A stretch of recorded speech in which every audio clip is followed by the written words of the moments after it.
Good morning students.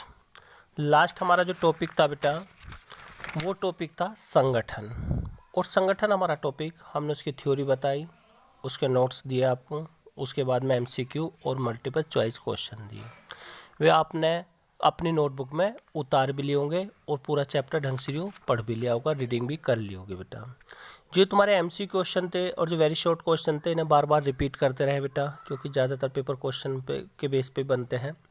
तो ध्यान रखना, जो जिसमें जो क्वेश्चन दिए गए हैं अभी तक, जितने भी चैप्टर कराए गए 5 अब से पहले, उन्हें ध्यानपूर्वक आपको पढ़ना है।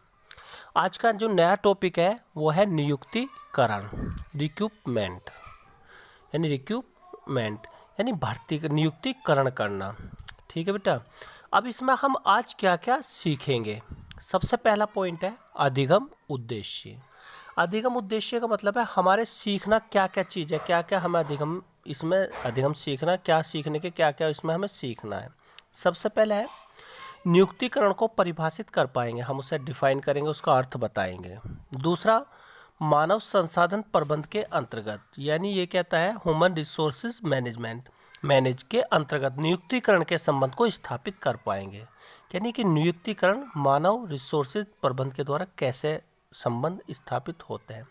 तीसरा, इसमें नेक्स्ट टॉपिक है नियुक्तिकरण की आवश्यकता और उसके महत्व बता पाएंगे कि क्या तो उसकी आवश्यकता होती है नियुक्तिकरण की, और क्या मतलब उसके क्या महत्व है। नियुक्तिकरण प्रक्रिया के चरणों को वर्णित कर पाएंगे।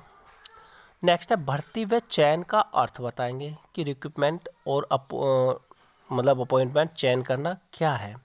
भर्ती के प्रमुख स्रोतों की पहचान कर पाएंगे। आगे है चयन प्रक्रिया के चरणों का वर्णन कर पाएंगे। प्रशिक्षण एवं विकास की आवश्यकता को सराहना कर पाएंगे। ऑन द जॉब और ऑफ द जॉब प्रशिक्षण पद्धति, यानी ऑन द जॉब कैसे ट्रेनिंग ली जाती है और ऑफ द जॉब कैसे ट्रेनिंग ली जाती है, उसके पहलुओं को समझ पाएंगे। यानी क्या है, ये हमारे इसमें अधिगम उद्देश्य, ये हमें सीखना है बेटा। आगे चलते हैं इसमें। अब देखते हैं बेटा इसमें विषय प्रवेश क्या है। विषय प्रवेश, आप जानते भी होंगे बेटा कि किसी भी संस्था या संगठन या ऑर्गेनाइजेशन, जो भी कोई फर्म है, उसमें एक परिश्रमी जो व्यक्ति होता है वो उसका बेस होता है। क्योंकि कोई भी ऑर्गेनाइजेशन या संस्था जब भी चल पाती है अच्छी, जब उसमें एक मेहनती और एक प्रतिभा वाले व्यक्ति काम करते हैं।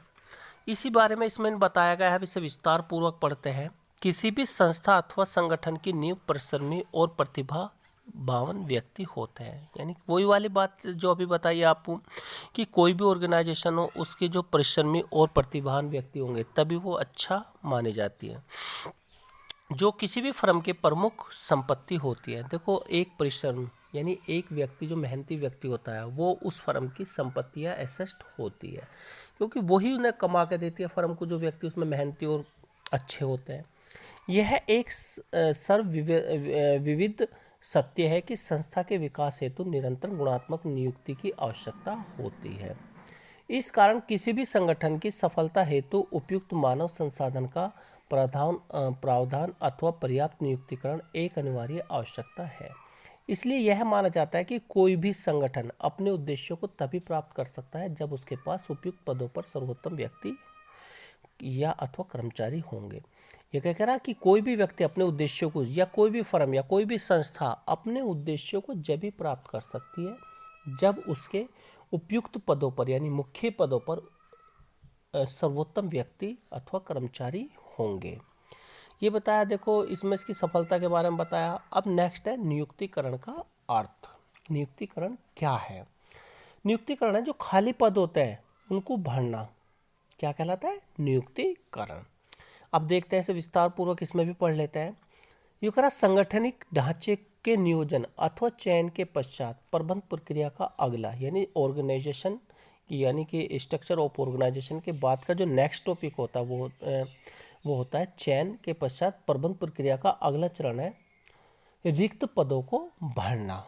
क्या है, रिक्त पदों को भरना, जिसे प्रबंध का कार्मिक फलन अथवा नियुक्तिकरण कहते हैं। जिसे प्रबंध का क्या कहते हैं, नियुक्तिकरण, यानी खाली पदों को भरना ही नियुक्तिकरण कहलाता है। अन्य शब्दों में, दूसरा इसने अर्थ बताया है, अन्य शब्दों में नियुक्तिकरण से तात्पर्य लोगों को कार्यरत करना है, यानी लोगों को काम पर कार्यरत, उन्हें कार्य कराना है।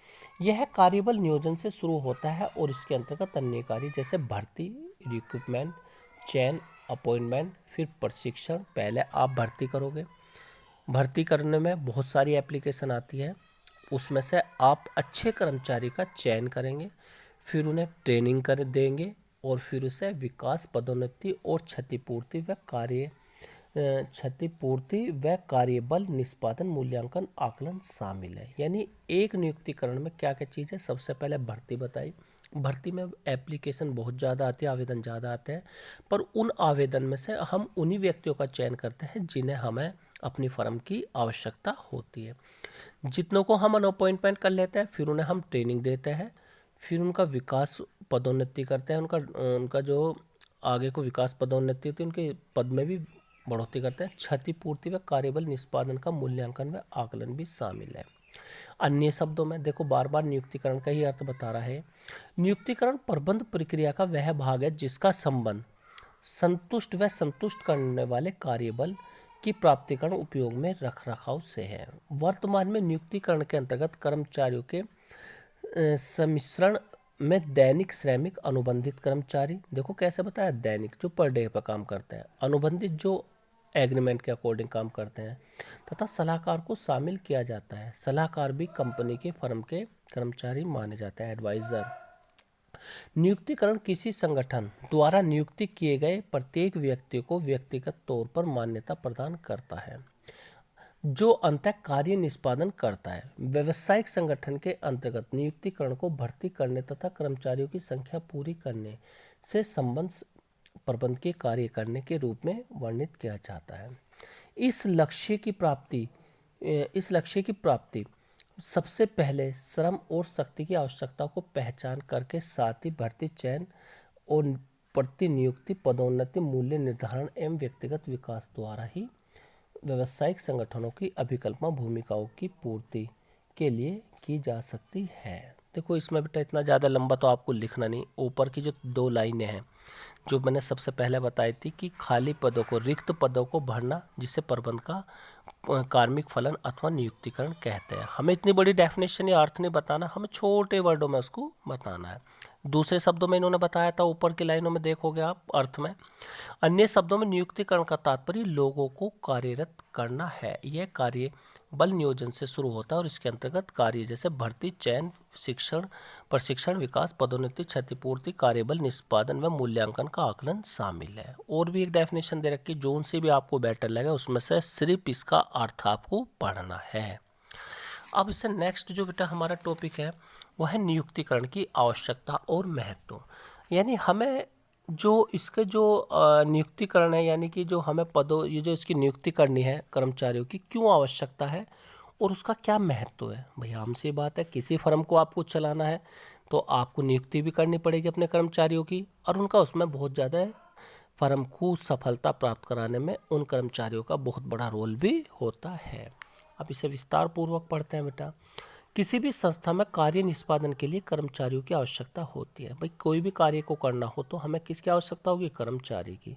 तथा प्रबंधन की नियुक्तिकरण प्रक्रिया इन आवश्यकताओं को पूरा करती है।